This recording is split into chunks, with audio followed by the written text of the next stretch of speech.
This podcast is a proud member of the Unidentified Network.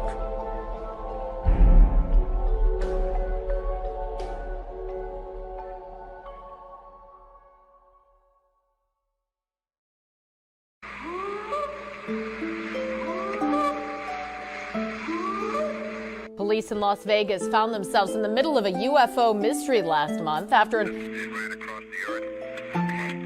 Well, big eyes. They have big eyes. 911, what are you reporting? We got someone or something crawling around out here. Did you see what it was? Was it a person or an animal? Or? One of my partners said they saw something fall out of the sky too, so that's why I'm kind of curious. What night? I don't know. Do you see him now, sir? Yes, I'm looking right at him. Okay, hang on. He's right. Is he in your yard, sir? Yeah, good. He's big. Okay, what's he doing in your yard? Mythical Legends Podcast with your host Daniel Barnett.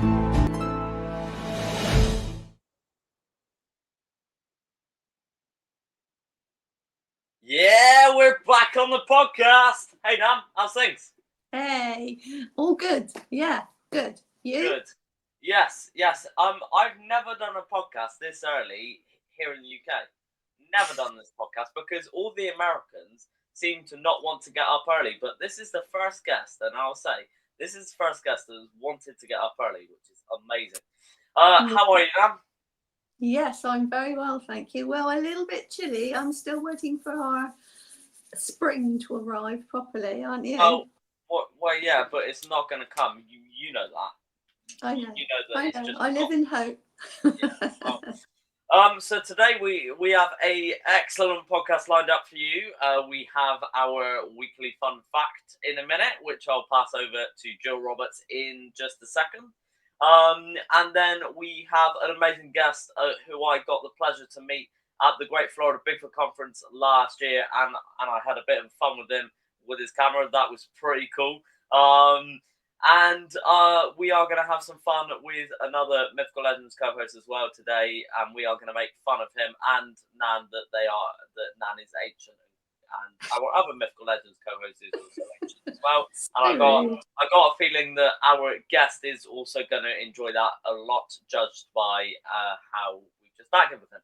So, without further ado, it is our weekly fun fact time. Off you.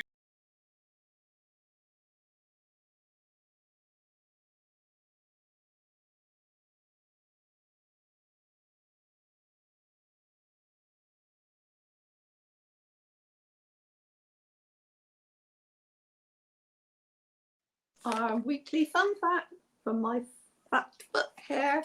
So let's have a look. Today's fact is, so somewhere around during the 1800s, the North American settlers started reporting sightings of a creature. They described it as large, ape-like, or a hairy man. They weren't sure, but it's much the same descriptions as that we go by today. We're so familiar with that. So at the time, a few organisations were set up to investigate this. And I think the interesting thing is it still operates today. It studies, documents Bigfoot, and they're still hoping to prove its existence. So interesting, I think, from the 1800s to 2025, we're still looking. End of fact. And that is this week's fun fact. Brilliant fun fact, Nan. Brilliant fun fact. And say all of you now need to start jotting down what the Mythical Legends co-hosts come up with, because they do some fantastic work. And well done. Congratulations. I will bow for you for that. I'm still calling you ancient, but that is quite funny why I call you ancient. So I think it's time to get this podcast on the road and then introduce our Mythical Legends co-host for today, and then our actual guest for today. Or should I leave the other Mythical Legends co-host off screen?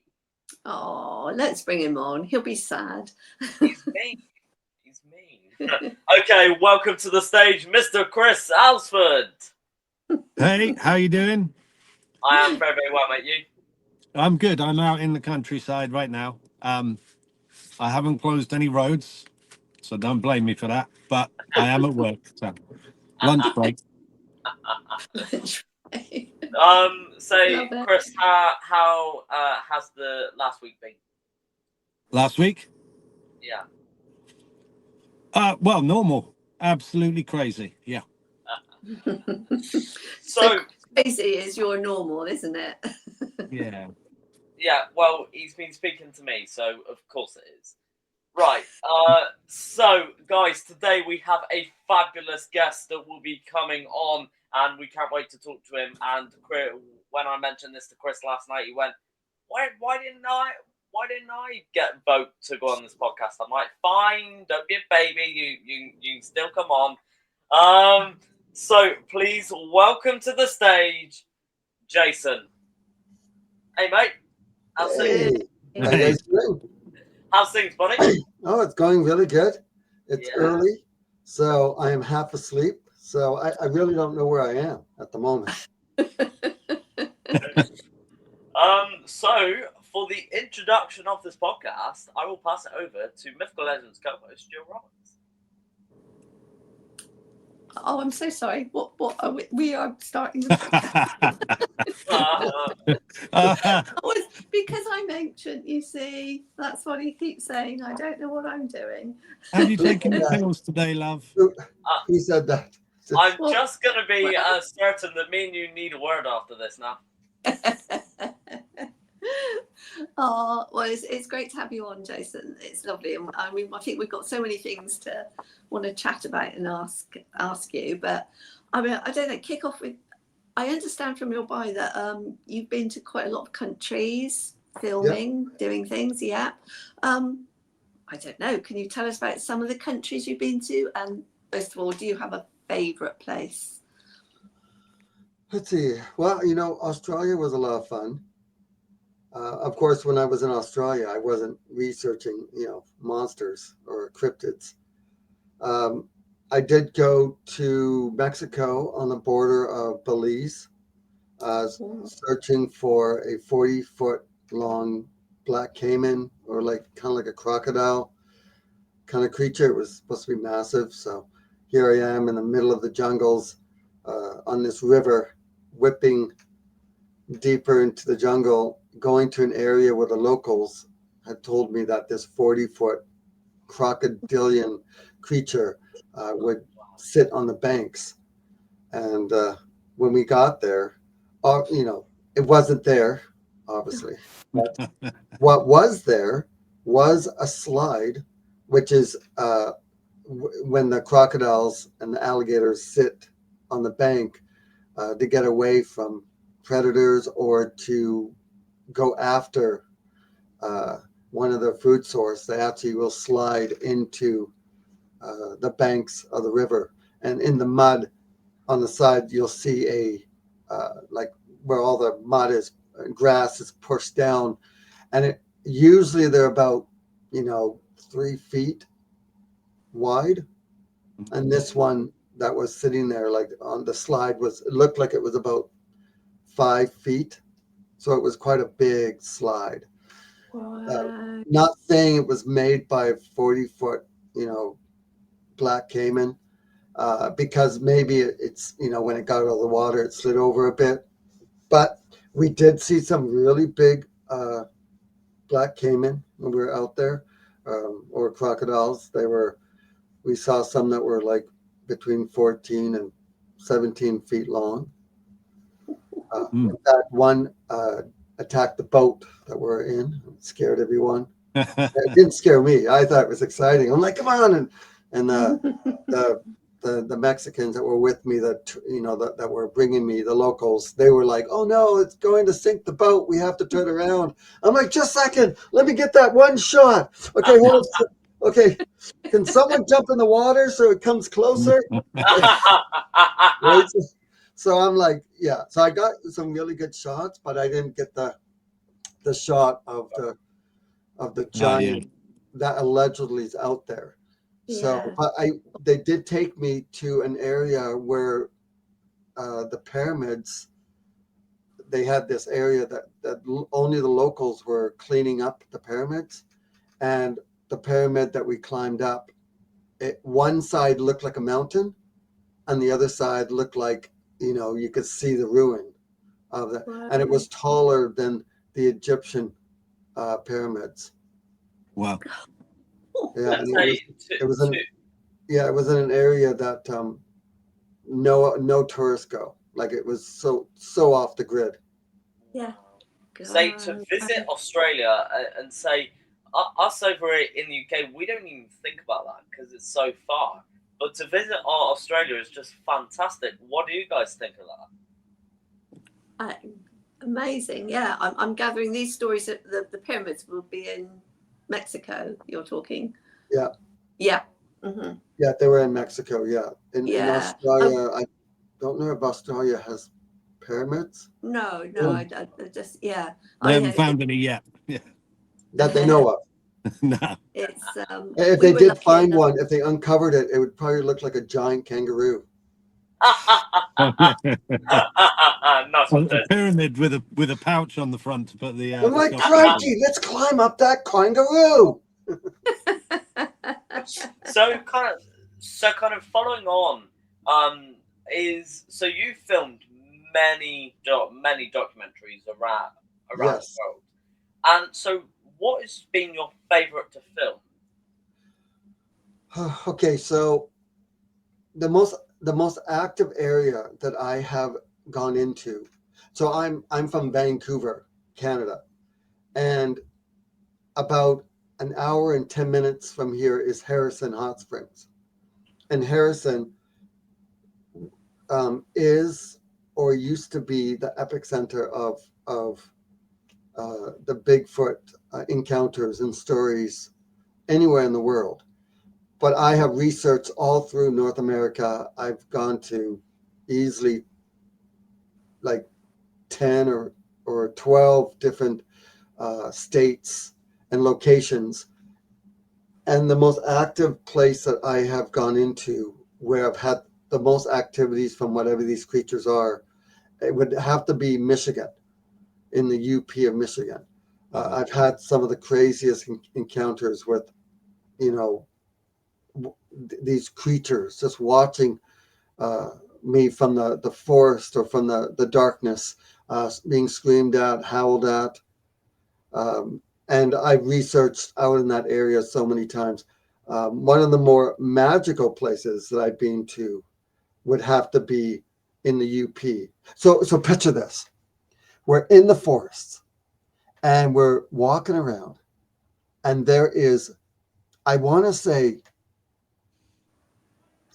billions, but maybe millions upon millions of fireflies or lightning bugs all around you, just flickering, like the lights of these fireflies are just flickering all around you for as far as the eye can see. And it was probably one of the most amazing experiences. That's incredible. To stand there and just go, what is going on? I'm stood in just, that's remarkable. That just is. Say, Chris, do you have anything to comment on that? No, I just I've been to Belize a few times, to the pyramids, on the rivers. It's a dangerous place. You're not the apex predator there anymore, are you? No. No, not at all. And you go looking for a 40-foot long crocodile that you're not even a snack anymore. You're not even a chocolate bar. Well, these people have told me stories of encounters with giant snakes. Yeah. They're like 30 feet long. And they were pretty adamant that these giant snakes are real and are living in those areas. You know, and I even asked them about spiders, like the giant, the giant bird-eating spiders. And the one local, the child, didn't speak any English, but with his arms would say that they were like this big. Some of these big spiders, in fact, jumping on their dogs. Yeah. And dragging their dogs. Yeah, that's like dogs. Yeah. But and I know there's a story about a British explorer that he documented his exploration up through the Amazon, and he reported shooting a giant snake, and he shot it and killed it. And when he measured it, it was, oh my goodness, I think 47 foot long. yeah. And everybody said 47 feet. Wow. He said, yeah, the bit on land, the rest was in the water. Oh, So yeah. yeah, he back in those days he could only sketch it, but it's the usual thing that he documents all these different things, and everybody go, oh yeah, now we call that a cuckoo bird, or now we call that a greater spotted monkey, or whatever. Yeah. But this snake thing, he must have made that up. It's that normal thing. But Yeah, totally. So if it was so possibly it was an anaconda if it was in the water. yeah, he describes it coming out of the water, and Yeah. its head came up clear, and he shot it in the neck, and it killed it. Yeah, because the python, even though it can be around water, it doesn't usually, live in the water like the anaconda does. Even though the anaconda is the heaviest snake, it isn't the largest snake. Wow. So back to you now. Well, if we bring it back a little bit to our favourite topic, our Bigfoot. Yeah. Oh yeah. How do you see Bigfoot? I mean, have you always been interested in it? Did something trigger off your interest in it? Yeah. So for about 20 years, I was an animal photojournalist. So I would travel the world meeting people that live with the most amazing animals, from tigers, bears, wolves, monkeys, You're a brave man. kangaroos, the occasional British fellow. Those are the worst animals of them all, of course. Yes, sir. But I used to do a lot of like these animals that I used to go and take photos of that people had as pets. My motto is no cages. I would have to, I want to be able to quote unquote hug the animal, and because I didn't want to take photos through a cage. And so I made a web series called My Animal Adventures. And that ran for 400 episodes, which you can find on YouTube. Now in 2019, when the world shut down because of COVID, I wasn't able to do my animal adventures. So I was driving myself nuts, and I went over to a buddy's place, and I was venting to him. I was saying, what am I going to do? I can't do my animal adventures. People aren't going to be calling me now to take photos of their pets. And my buddy, we kind of joked to me going, well, you could always do Sasquatch. Maybe he's an animal. And we laughed at it. And then I took a step back and said, you know what? You might be onto something. Maybe Sasquatch or Bigfoot is some kind of animal. So over the years, I've always heard stories about Sasquatch growing up. And I knew a couple people who had these eyewitness accounts. They saw Bigfoot firsthand. So I went and talked to them. And in turn, they took me to someone else. They showed me to someone else. And I interviewed them. And I started filming and interviewing the eyewitnesses. And then they took me to the First Nations people. And in turn, they showed me where they believe the Bigfoot creatures live and they migrate.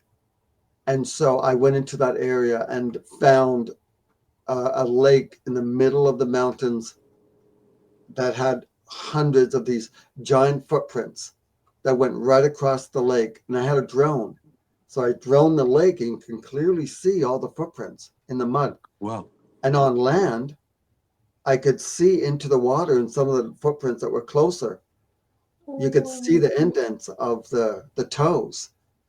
And so I took the footage to the First Nations people, and they told me I found the migration path of the Sasquatch people from Alaska all the way to California.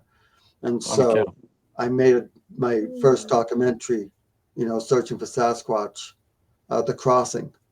And Wow.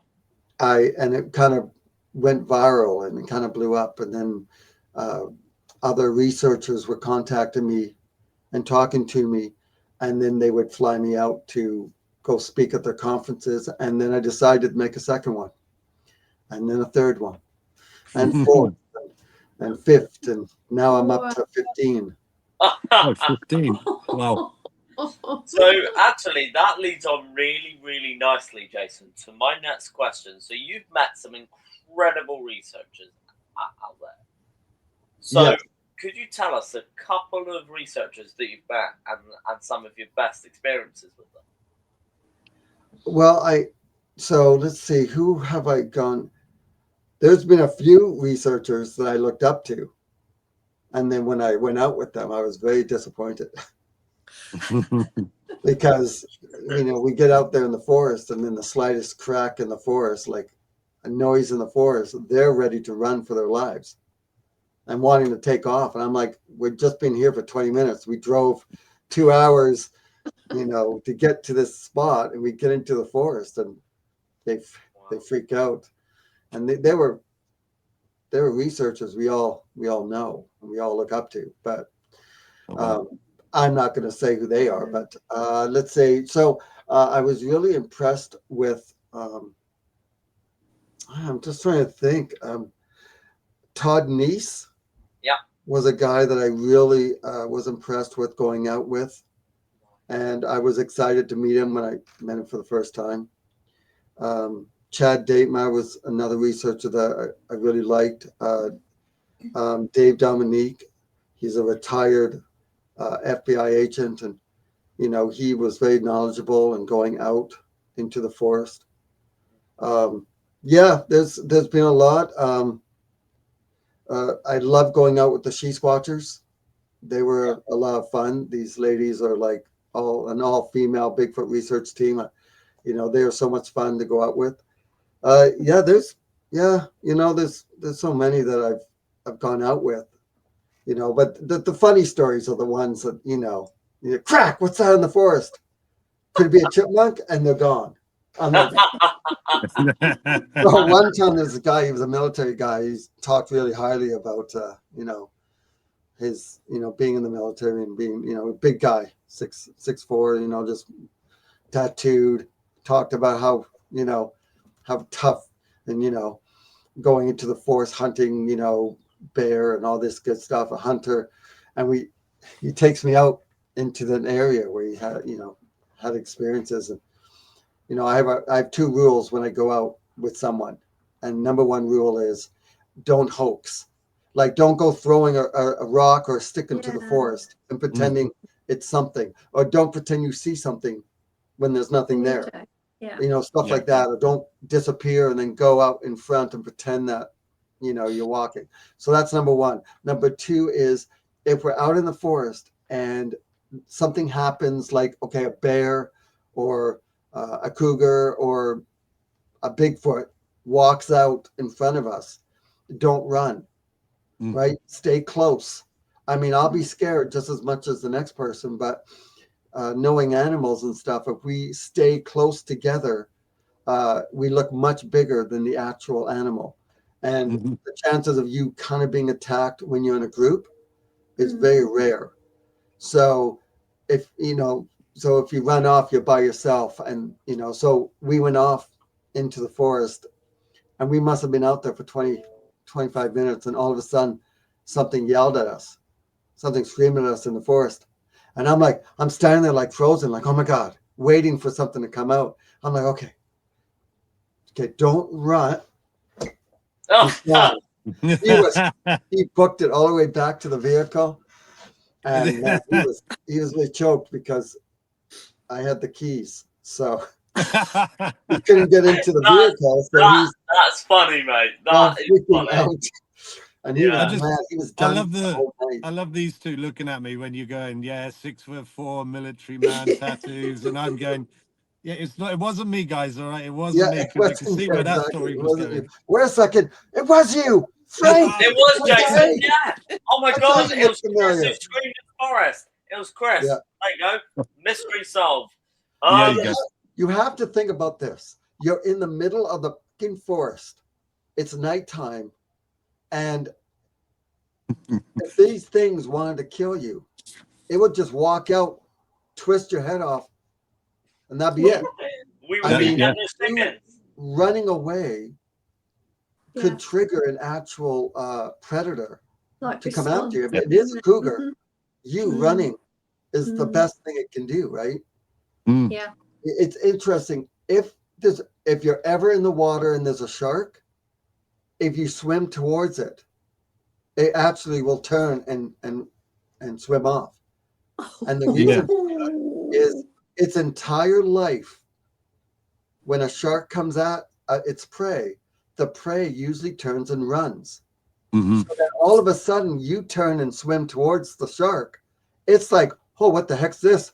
Oh my God, this is confusing. It's doing something I don't expect. Maybe it can, I'm getting out of here. A lot of times a shark will swim away if you swim towards it because it's not used to it. It's used to the prey. Yeah. Same with other animals too. Bear, cougar, most animals run away.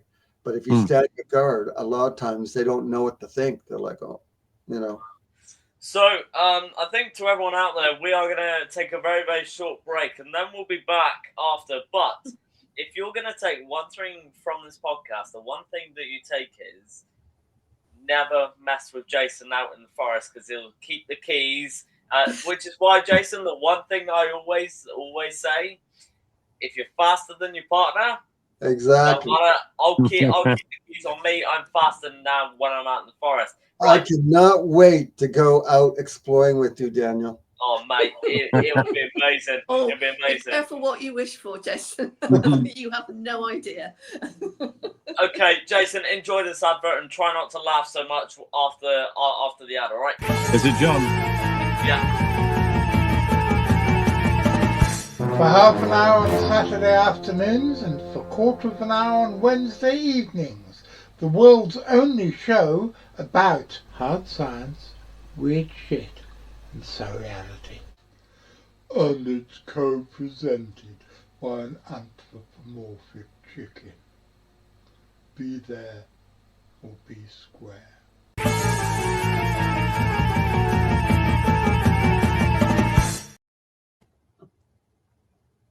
I've had it on the podcast for about a year now. I have no idea what that advert is about. I can see by Jason's face he is totally. I was all set to buy. I'm like, okay, put my Visa contacts in. I'm going to buy whatever that was. So that's a really good friend of mine who lives here in the UK. We call him Albus Dumbledore. That's who we call him. Well, he sure doesn't look square. He's interesting. He's very knowledgeable. He is very knowledgeable. Lovely. Yeah. Right, over to you, Miss Jill Roberts. Well, I think we might have sort of brushed on this anyway, really. But have you had any actual encounters with any cryptids? I know you've said about the alligator, crocodile, whatever it was. But have you had any sort of sightings of something that you weren't sure of and felt it was a real encounter? Yeah, I don't know if you've seen my documentaries, but I've encountered quite a few of whatever these creatures are in the forest. So I was in the UP of Michigan and we had walked along a trail to go retrieve some audio. It was about 25 minutes deeper into the forest. We're on a big national forest. And I had just learned about the tree twists, where they break the twists, they break the tree branches and they twist them and break them. Yeah. They don't just break them, they twist them. So I had my video camera, so I'm filming all these tree breaks along the way. Researchers believe that as the Bigfoots are walking through the forest, they'll grab, branches and twist and break as they move through the forest. probably because they're either showing it the way that they're going toward with other Bigfoots that come into the area. I mean, there's no other way to explain why they would do that. But anyway, I'm filming all these trees, and some of them are like the size of my pinky, and the other ones are like the size of my wrist, which doesn't mean a lot, actually, believe it or not. It's so small. So we get all the way to the end, we retrieve the recorder, and we start walking back. And it's about 11 o'clock at night. And as we're walking back, on the trail in front of us, we see these 2 tree breaks in the middle of the trail hanging. And as we're walking, I turned to Blake and I'm like, do you remember that? I don't remember that, as we're walking towards it. And they were literally in the middle of the trail hanging, and they had just been broken and twisted. Like the sap within the tree was still wet. And I'm looking at it. I'm like, what the heck? And suddenly, crack! And it was a big crack, and we turned around, and Blake had his gun with him. He had a rifle, and we had seen wolf and cougar tracks all over the place. So he grabs his gun, and we turn around fast, and we're looking at the far end, probably about 100 feet down the trail. And sure enough, 2 eyes, a creature stepped out in front of us. You could see the eye shine, and it just looked at us. And I'm freaking out. I'm like, oh my gosh. And I'm filming, and I'm trying to look on my camera, and I'm like, I can't really see it on the camera, but we could clearly see it in front of us. And then it closed its eyes, and then it must have taken a couple of steps back, and then opened its eyes again. And then all of a sudden, the second one came out from the side. It was shorter, and it just looked at us. And we're watching this for like, I want to say 5-10 minutes as it's standing there. And then all of a sudden, Blake is like, Jay, do you hear that? I think there's more of them, because you could hear walking, crunching in the forest on either side of us. Yeah. And then I'm like, yeah, sounds like maybe they're all around us. So the creature, they closed their eyes, and either they would just walked off the trail, and we walked really fast up to the spot. Now there is dense forest on either side of us, except for one spot where they were standing, where we turned and we looked, and we could actually see that there was an opening in the trees where something big could walk right through. So we walk back to the two limbs that were broken, and we're like, man, I think that they wanted us to stop at this spot. And then Blake turned and looked down the trail, and I turned, and I was facing Blake, and we're looking, and I pretended to take a step forward, and I did this move where I turned around really quick, and there was this one that dropped to the ground in front of me, probably I want to say like 20-25 feet away from me, and it dropped to the ground, and I think another one kind of took a step behind the tree. It did what it looked like a giant, well, I yelled, it looked like a crab, but it's more like a big giant spider as it walked across the ground in front of me, and I almost passed out. And I was filming everything except for that one time, because I was talking on camera. I was actually explaining, because I'm filming a documentary, and for 10 minutes I had just been filming one direction the whole time. So I decided to turn the camera on me, and I was explaining what I was doing, and then I did that turn, and all I can remember is seeing the eyes staring at me the whole time as it went across the trail, and there was no bobbing of the head. It was like it was on a stabilization or gimbal, went right across, and I'm looking at it going, is it a wolf? Or a cougar or something? Because I know cougars will go down, but they're not that stealthy to the point where their eyes don't kind of bob up and down. And it went whump whump into the forest, and it was gone.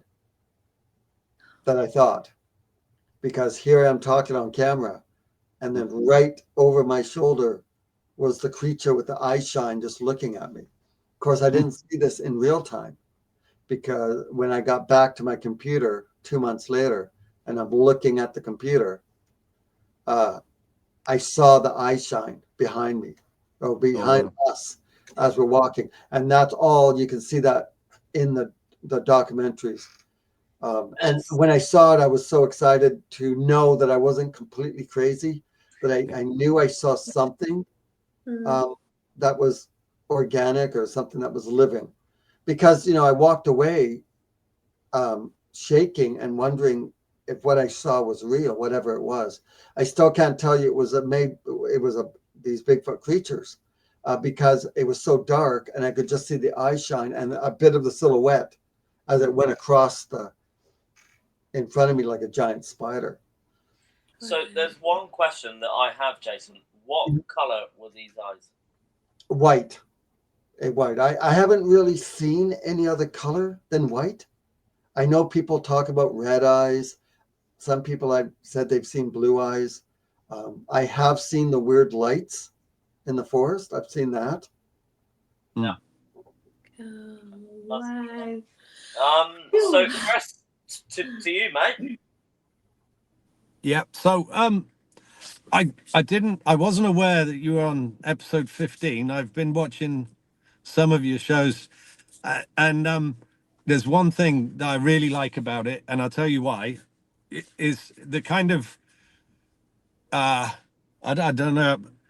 It's not like you're going out there with absolutely 100% stealth and professionalism. You're like going out there on an adventure, and it's like it appeals to people that it appeals to everybody, because everybody thinks that, yeah, I can do that. I can go and do this sort of thing. When you see the guys that disappear into the forest for 3 months, and everybody sits and watches it on TV and thinks, oh yeah, I wish I had time to go and sit in the forest for 3 months.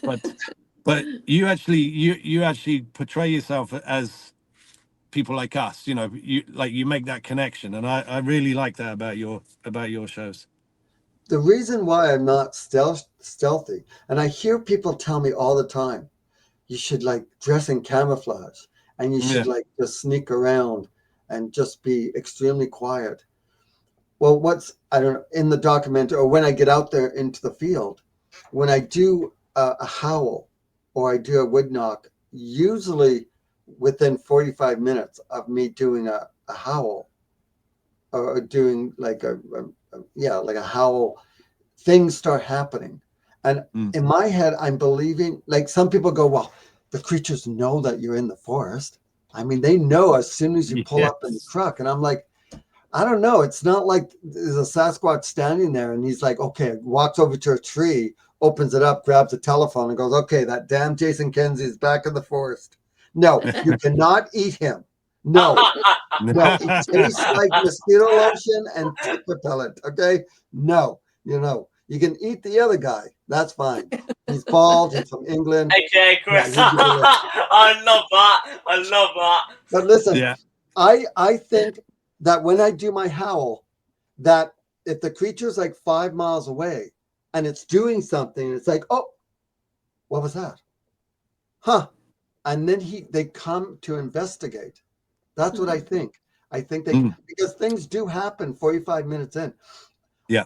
I couldn't even tell you how many times that we've pulled up to an area. We got out of the vehicle. We took 5 steps, and all of a sudden there's a wood knock, a loud wood knock, as if they're warning people that, hey, there's people here. It's happened so many times. It's crazy. I was just in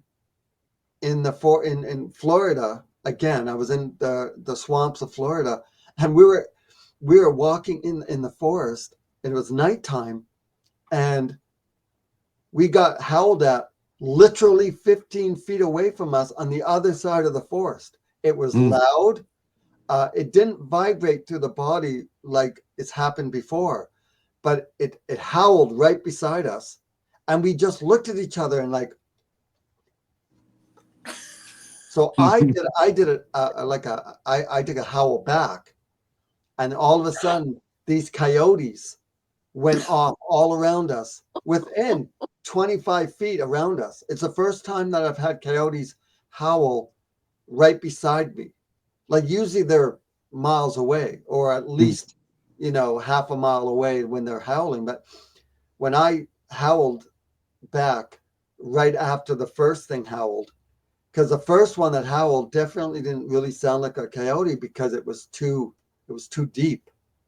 And then when the coyotes howl right after that, I love it because you can tell the difference between the coyote howl and the unexplained, whatever the creature that did that first howl. Yeah, that was really impressive for sure.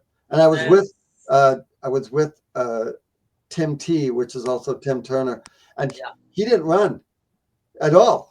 We just looked at each other, and it was literally on the other side of the bushes. Wow. And we caught this all on camera, by the way. We have all the cameras rolling.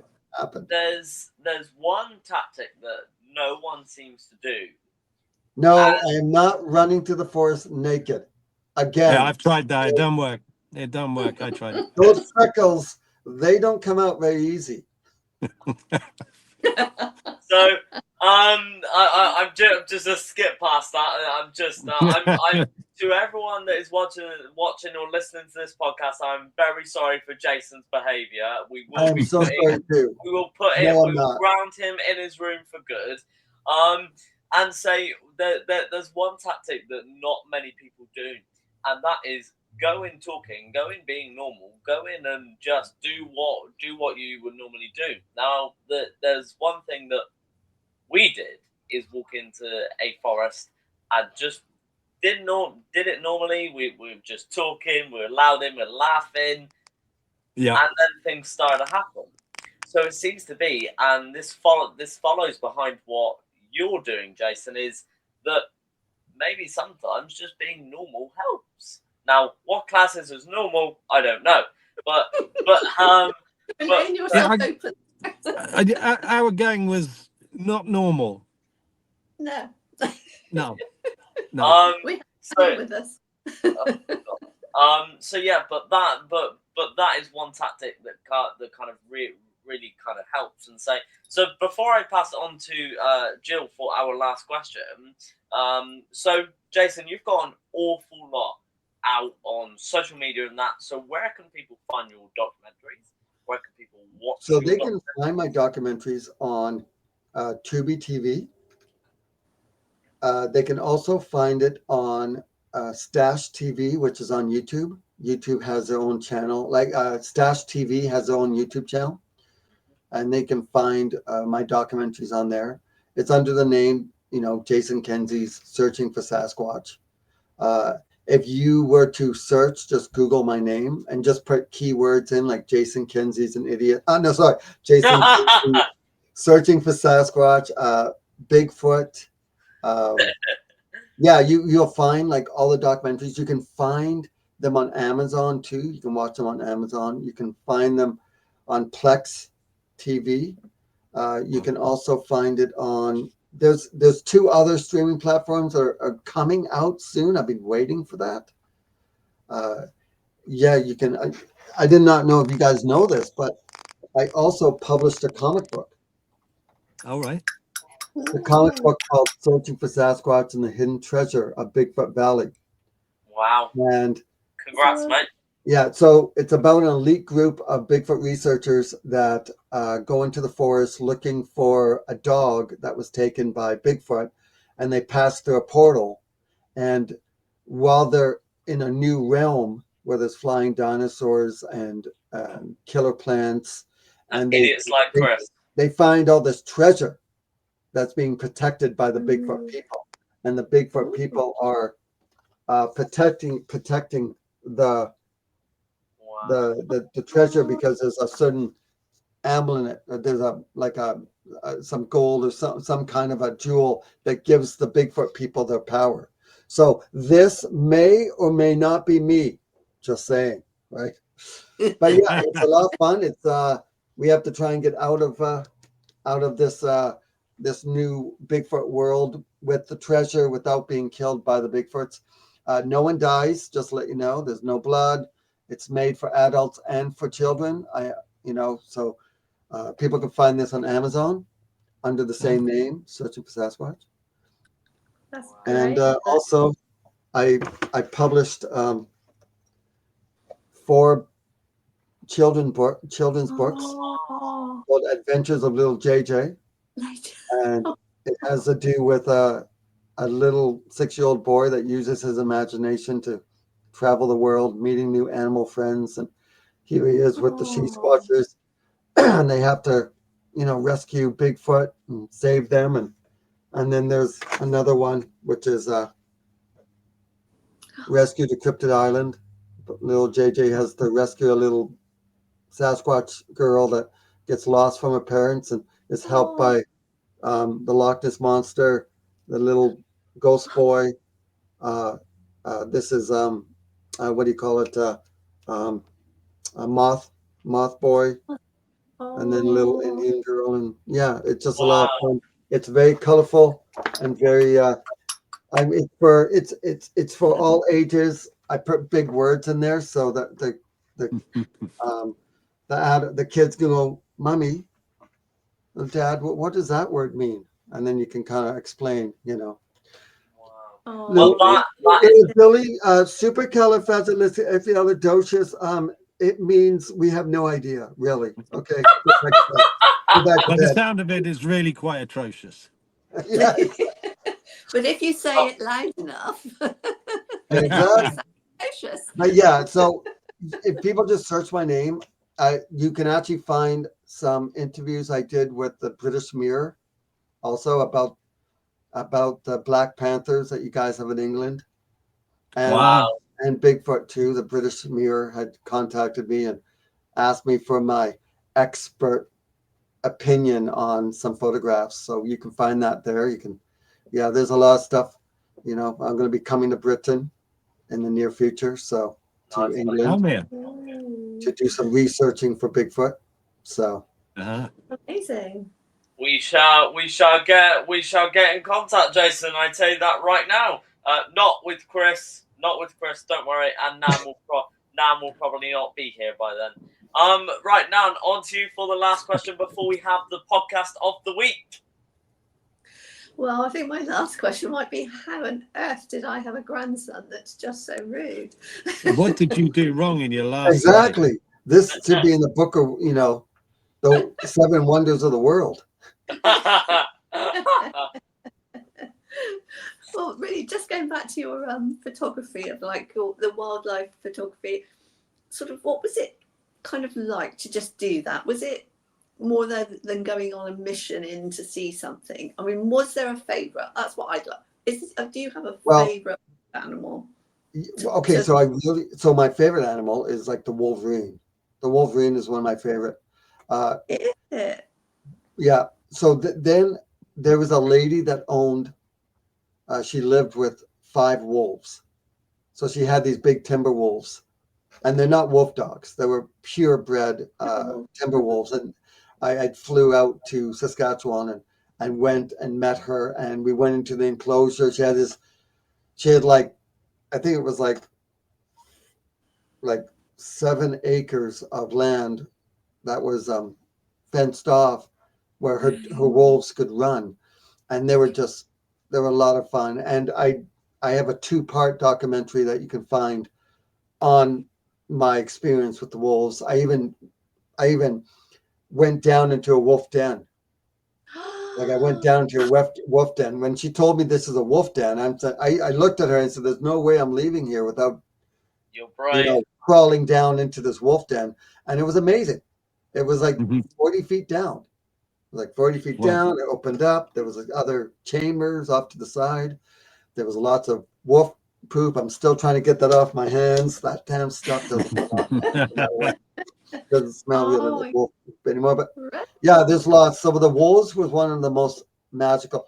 And if anybody wants to watch my animal adventure series, there's 400 short, they're behind the scenes of the photo shoots.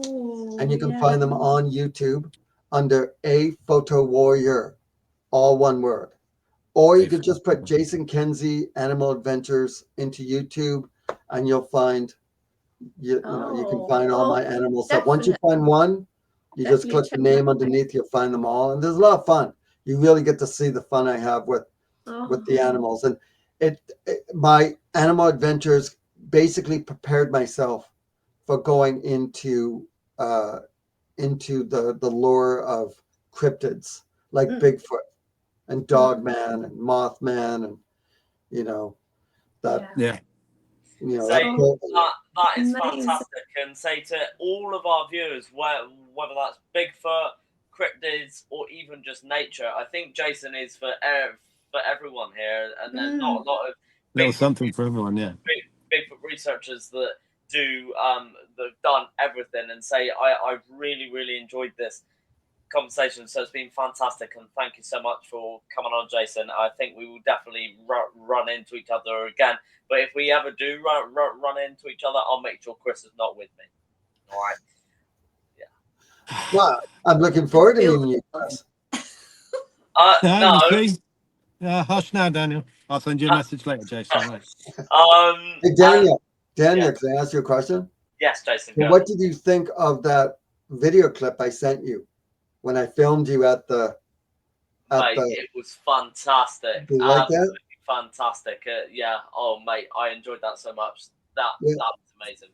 I put some music to it, kind of did that little wrap around you. That was fantastic. Say to everyone out there, I met Jason last year at the Great Florida Bigfoot Conference, and that was fantastic. Myself, Jason, and RPG did something that was fun. And say it was just fantastic. Did you enjoy it last year? Oh yeah, I really enjoyed it. I'm hoping that that conference will have me speak there next year. Wow. I'm hoping. Wow. And say there's a good chance that I may, I don't know, it depends on his behaviour, but I may take Chris there this year and let him wander about in the venue for a while.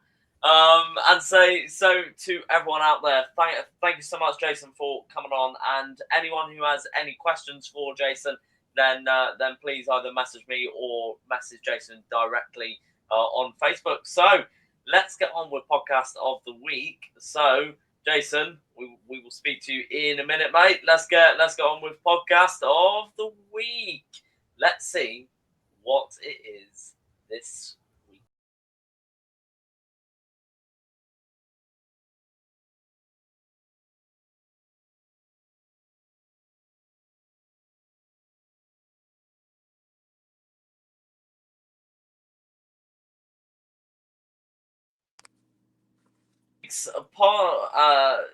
Podcast of the week is Sasquatch Odyssey by Brian King Sharp. Brian is the author of the Sasquatch Unleashed, and also has just released a really good new book that I can definitely say you need to go and read both books. And he will also be doing several conferences this year, which we can't wait to see him at. So yes, that is this week's podcast. Make sure to keep jotting these down, because we are soon going to have a bank of podcasts. Now, before we finish this, guys, I think that podcast was amazing. What do you think? Yeah. So interesting. Yeah. So lovely and natural flow to him and his adventure. Yeah. Loved it. And so I think we're going to watch some of those episodes. Yeah, and Jason definitely has the kids element in there, the family element, and the nature element, and that's really nice for the world to see. So but I'll say thank you to both my wonderful co-hosts for co-hosting this podcast. It has been a success. So now, my last words for you are: keep searching, stay mythical, and most importantly, stay safe out there, guys. Thank you so much, and we'll see you next week in the next podcast. Thank you for listening to the Mythical Legends Podcast. For more information, check out our Facebook group. The truth is out there.